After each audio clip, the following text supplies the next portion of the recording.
Além da obsessão simples, nós ainda temos o perigo da fascinação e da subjugação. Eu sou Ariane, psiquiatra espírita, e hoje você está no Incorporando, onde falamos tudo sobre mediunidade, tudo mesmo. E não dá para falar de mediunidade sem falarmos de obsessão. Nesse vídeo aqui eu vou me ater aos graus de obsessão. Nós temos aqui um vídeo mais amplo falando das causas, como se proteger, o tratamento, que eu vou deixar aqui na legenda para vocês, juntamente com outros vídeos relacionados ao que eu vou falar aqui, tá bom? E aí, dá uma olhadinha lá assim que você terminar. Mas nesse aqui nós vamos falar da obsessão simples, da fascinação e da subjugação e também da possessão. Existe uma diferença aí entre a subjugação e a possessão. E vamos começar primeiro definindo aí a obsessão. Para Kardec é a ação de um espírito mau sobre o outro, tirando-lhe a razão e a vontade. E a gente sabe que para acontecer precisa ter uma sintonia, essas energias do obsessor com o obsediado precisam se casar. Então, a rigor, não há vítimas aqui. Até porque a gente sabe que ninguém sai aí perturbando os outros por acaso. Precisa ter alguma relação, e eu vou falar disso lá nesse outro vídeo que já foi publicado aqui no canal.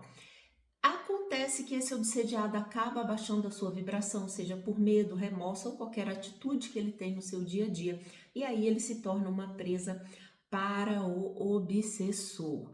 Mas um aí está ligado ao outro. Começando pela mais básica, a obsessão simples, que é aquela ação persistente, porque se for só esporádica, é apenas uma influenciação espiritual, nós não consideramos como processo obsessivo. Mas na obsessão simples, a pessoa percebe que tem um espírito ali e esse espírito muitas vezes se apresenta, ele aparece, ele sabe o que ele está fazendo ali e quem está recebendo a influência também. É uma coisa muito incômoda, principalmente na mediunidade, mas não impede as comunicações. Ele pode até interferir, atrapalhar, desequilibrar o médium, deixá-lo mais nervoso, com insônia, vários sintomas aí, mas não tira completamente a vontade daquele médium ou daquela pessoa que está sofrendo o processo obsessivo. Aqui nós também colocamos aqueles casos de obsessões físicas, sabe, aqueles que metem pedra lá na casa da pessoa, quebra a janela, derruba coisas, faz barulho. Esse tipo de obsessão está dentro das obsessões simples. A gente pode comparar com aquele vendedor chato de porta em porta, ou mais atualmente, o obsessor seria aqueles anúncios que aparecem lá no seu feed da rede social, toda hora batendo anúncio disso, anúncio daquilo, e aí você pula porque você quer ver o vídeo que te interessa, mas continua aparecendo e você vai resistindo. É uma coisa chata, enjoada, mas ok, você não compra, a menos que tenha uma sintonia, aparece aquele produto que você realmente queria, que bateu com o seu sentimento, que a gente sabe que compras são coisas emocionais, e aí bateu ali, casou a energia e você compra aquele produto. É assim que acontece na obsessão simples. O obsessor fica ali cutucando, batendo na porta e uma hora você abre, outra hora você fecha e assim vai persistindo. Até que seja feito o tratamento, né? Mas isso pode evoluir sim para os casos mais graves. E o próximo grau de obsessão que nós temos é a fascinação. Nesse caso, o obsessor foi esperto, ele foi envolvendo o seu obsediado numa ilusão e ele não percebe que ele está sendo ali dominado, fascinado por aquela entidade. No médium, ele perde a capacidade de julgar as comunicações, ele acha que aquele espírito tem razão e tudo que o espírito fala para ele está correto.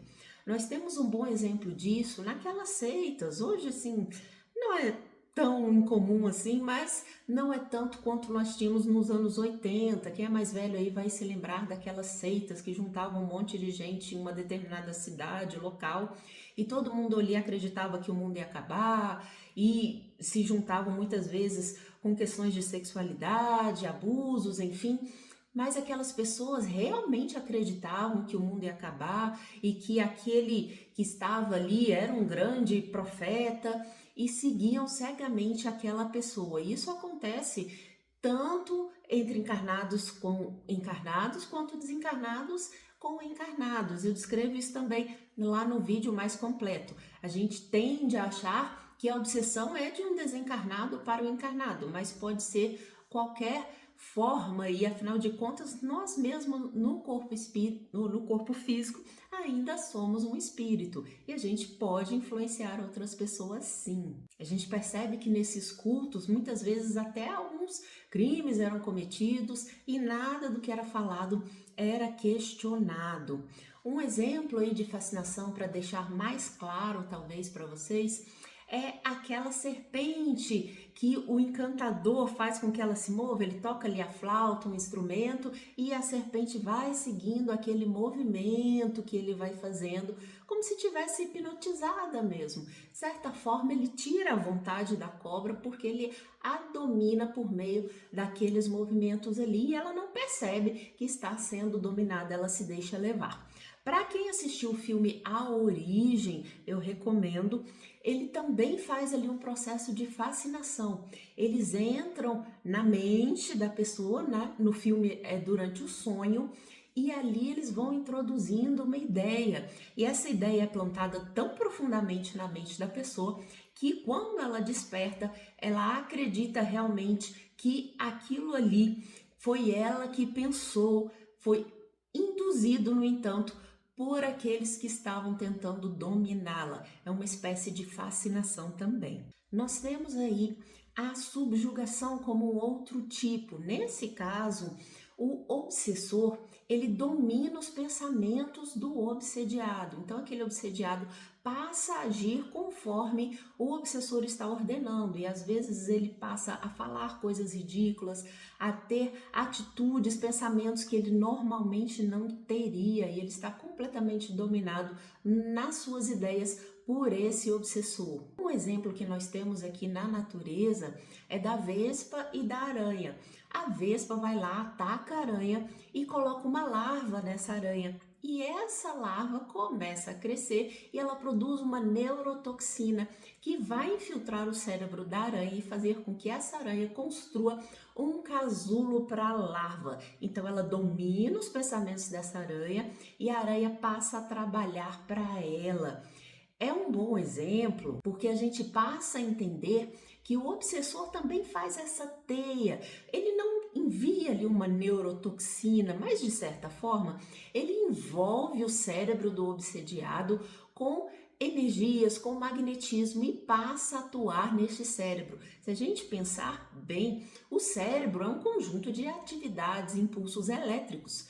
Então, por meio do magnetismo, aquele obsessor influencia, e a gente sabe que o magnetismo, uma corrente magnética, influencia uma corrente elétrica e por meio disso ele consegue atuar nos pensamentos daquele indivíduo e o domina, fazendo com que ele tome atitudes ridículas. Muitas vezes podem ser atitudes corpóreas, porque ele também vai mexer ali na parte motora do cérebro. Então essa pessoa ajoelha, grita, faz movimentos bizarros. E é importante que a gente identifique que isso daí não é um transtorno mental. E eu vou falar aqui mais para frente quando eu der os exemplos para vocês, para ficar mais claro. Um outro exemplo que nós temos dentro desse processo de subjugação, aí, essa subjugação corpórea, é o fantoche, que quem está ali mexendo o bonequinho está com aqueles pauzinhos ali mexendo, ou então está com a mão vestida e faz o bonequinho falar o que ele quer que o bonequinho fale, mas é o bonequinho que se mexe, portanto ele causa ali a influência e o bonequinho vai agir. Quando a gente passa para a possessão, realmente aquele obsessor, ele está tão intrincado nesse cérebro, eles estão tão misturados nas suas energias que o obsessor passa inclusive a falar diretamente pela boca, sem ter a mínima passagem pelo obsediado. Ele fala pela boca dele, ele escuta pelos ouvidos dele, é como se ele estivesse realmente dentro daquele corpo. É um dentro entre aspas, porque ninguém entra no corpo do outro. Ele influencia por meio dessa teia magnética e tira dessa forma toda a ação que aquele obsediado tem sobre o próprio corpo. Lembrando que aquele espírito que é do obsediado continua lá no corpo, gente. Ele só é desligado se ele desencarnar.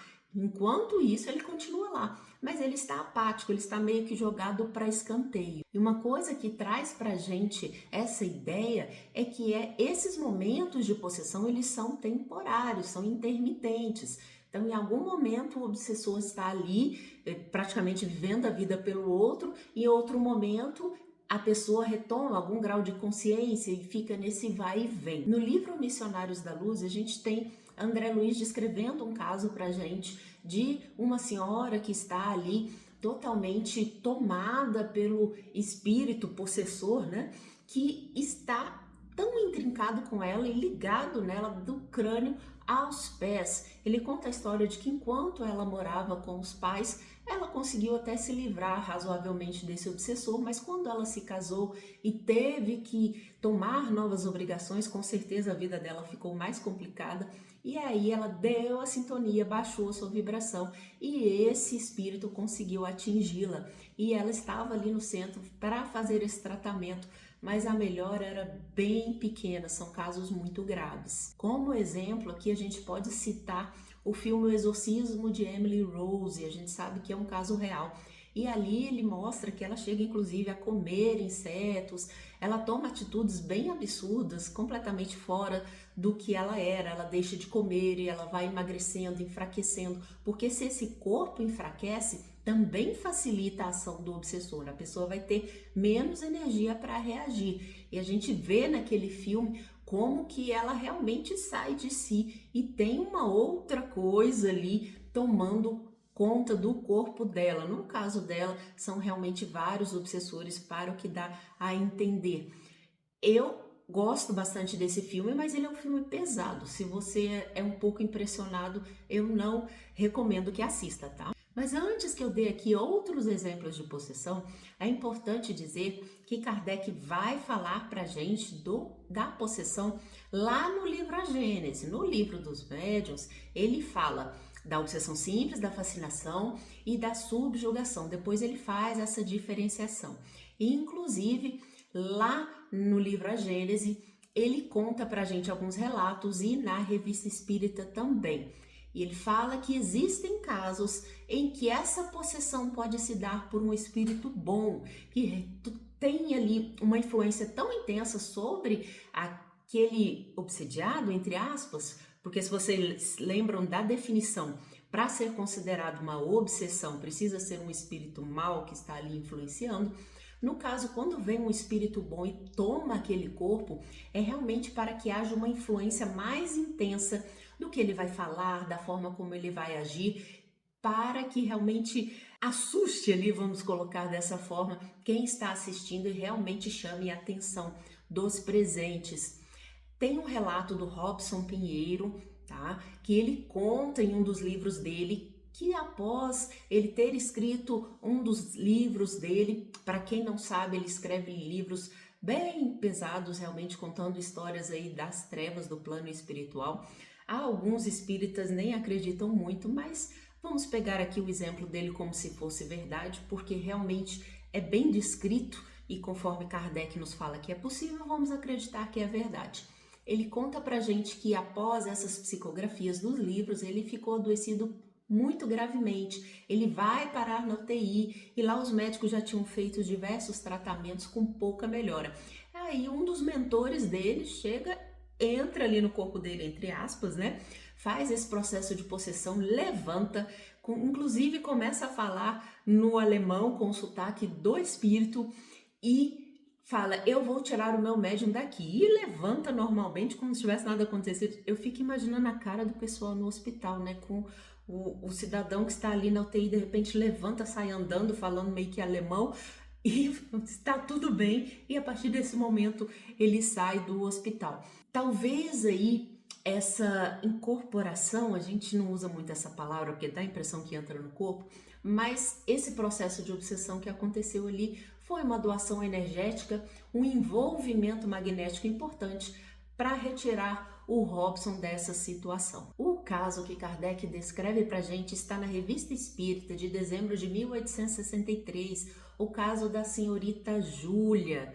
Ele conta para nós que ela já tinha alguns períodos em que ela ficava sonâmbula, então ela já tinha alguma mediunidade.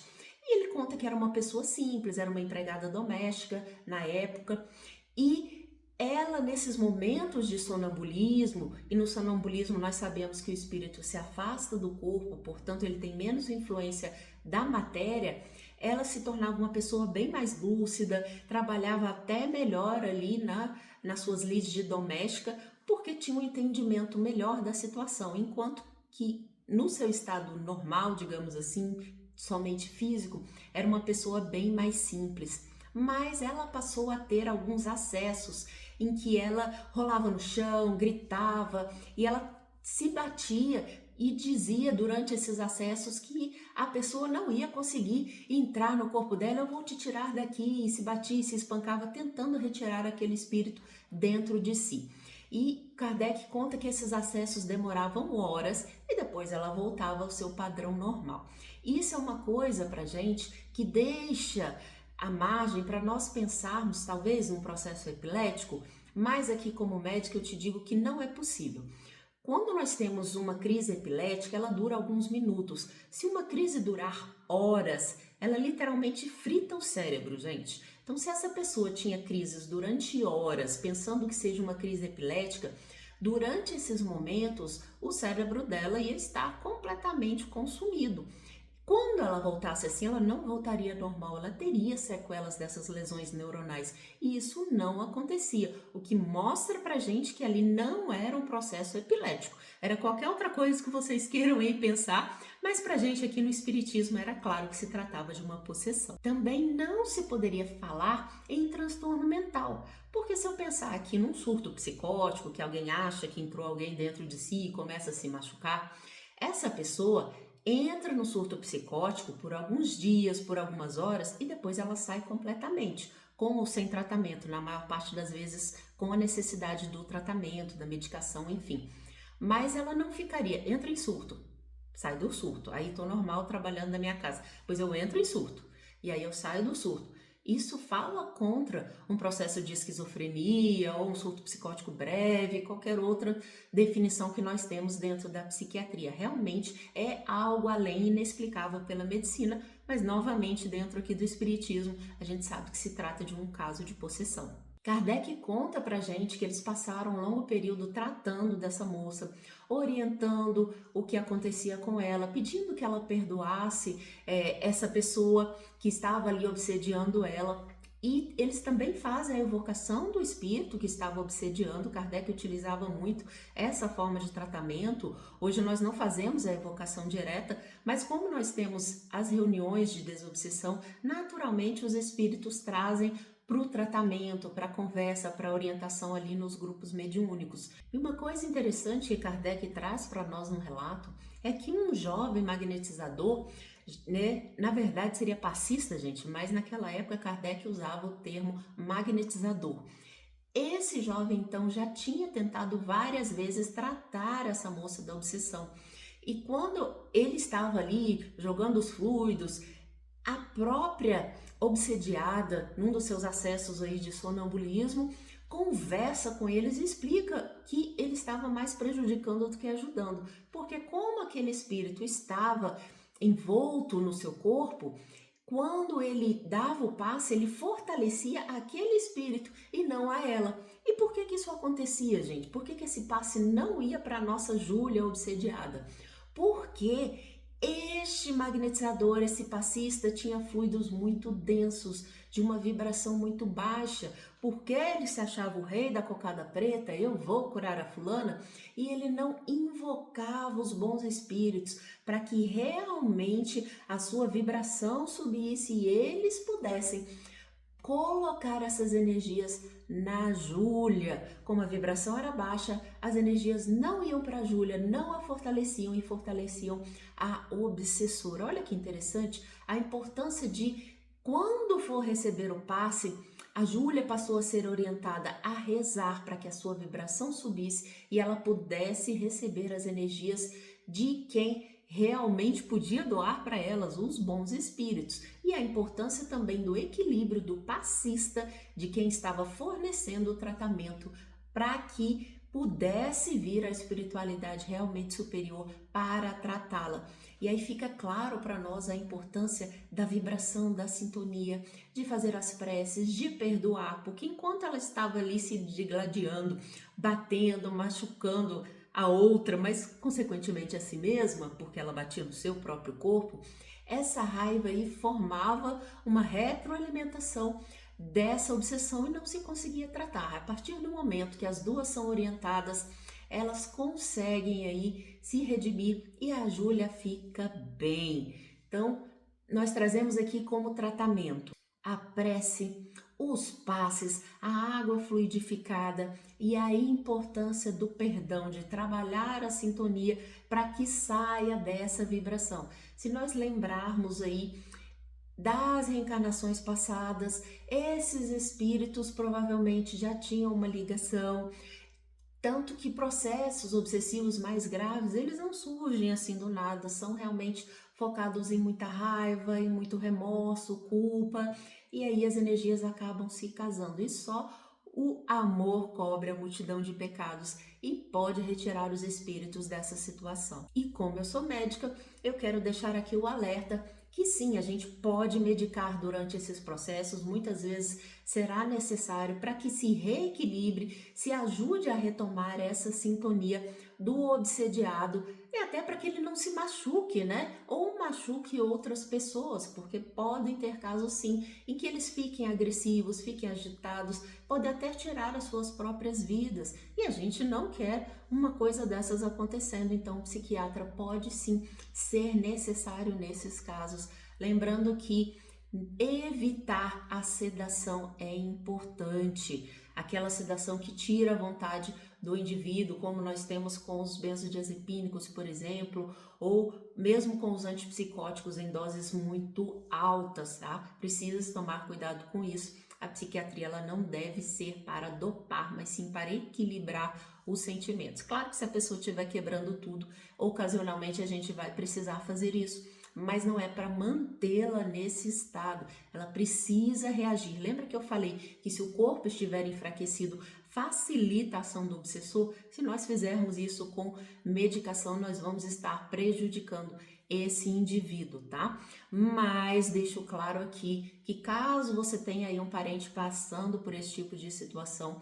não deixe de levar no médico, de dar os medicamentos, de cuidar desta pessoa, porque os transtornos psiquiátricos, eles existem sim, independente de ter um processo obsessivo, e como eu não estou avaliando o caso aqui, eles precisam ser tratados sim, inclusive os casos de epilepsia. Eu vou deixar também na legenda o vídeo de epilepsia que já tem aqui no canal, para vocês verem aí como é que a coisa funciona também nas doenças neurológicas. Tem várias doenças neurológicas também que se confundem com processos espirituais.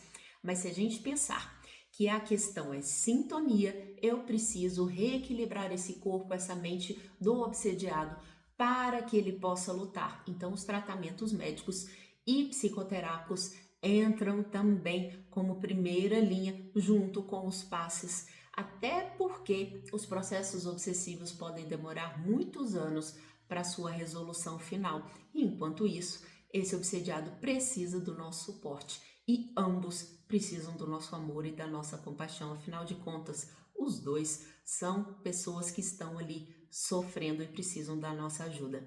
Se você gostou desse vídeo, curte, compartilha, ficou com alguma dúvida, comenta aqui embaixo. Não se esquece de me seguir lá nas redes de vídeo curto, @Sentindo Espiritismo, onde tem mais conteúdo. Nessa playlist tem muita coisa sobre obsessão e sobre a mediunidade, e as outras playlists do canal também estão bem interessantes. Seja bem-vindo aqui, se inscreve. Beijo!